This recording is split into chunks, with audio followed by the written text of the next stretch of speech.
God's resume. Jesus sustains and reigns.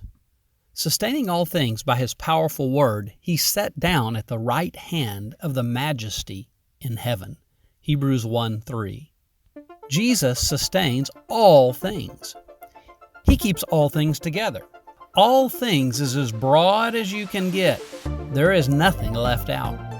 We're talking the planet, the atmosphere, ecosystem, the moon, the earth spinning around and rotation around the sun itself, the solar system, the galaxy, other galaxies, the entire universe, and everything else, all held together simply by His Word. See also Colossians 1:17. What better God to have than one who holds the universe together? I mean, if you're searching for a God, why not pull out all the stops and go big? Personally, I would settle for no less. Jesus not only sustains all things by His Word, He has an active leadership role over them. He is involved. He is supreme. He is Lord. David Pawson says that Jesus is not only a Savior with a cross, He is a Lord with a crown. And that is what it means to sit at the right hand of God. The author of Hebrews mentions this multiple times, as do other writers in our New Testament. See Hebrews 1:13, 8:1, 10:12. See Matthew 26:64, 1 Peter 3:22.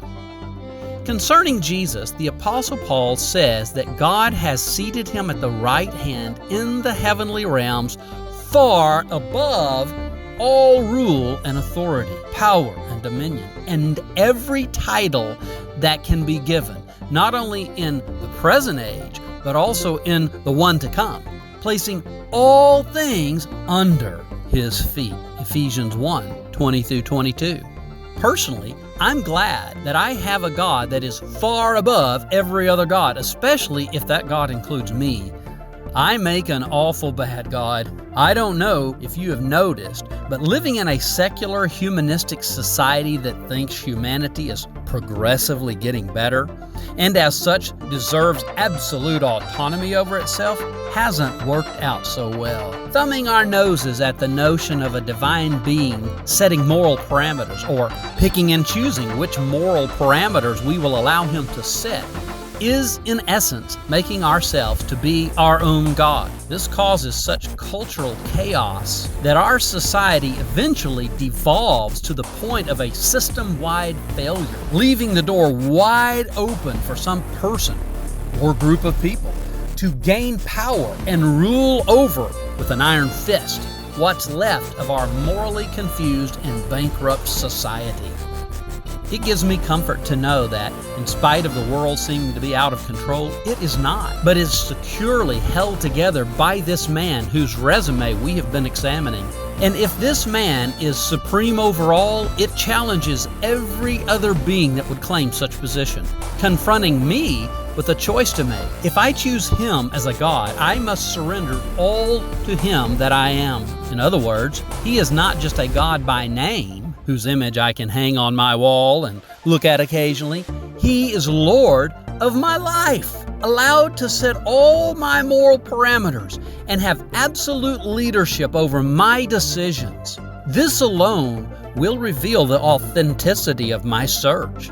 Do I really want a God, or do I simply want some sentimental idea of a God? Well, our resume is complete, and with only 2 power-packed sentences, we have all we would need in a God. We have a God who speaks, who inherits all, who created all, who shows forth His glory, and as a man reveals Himself to mankind. A God who saves us from the evil within, who sustains all, and is supreme over all. Need we look at another resume? There is no higher standard you could make for a God.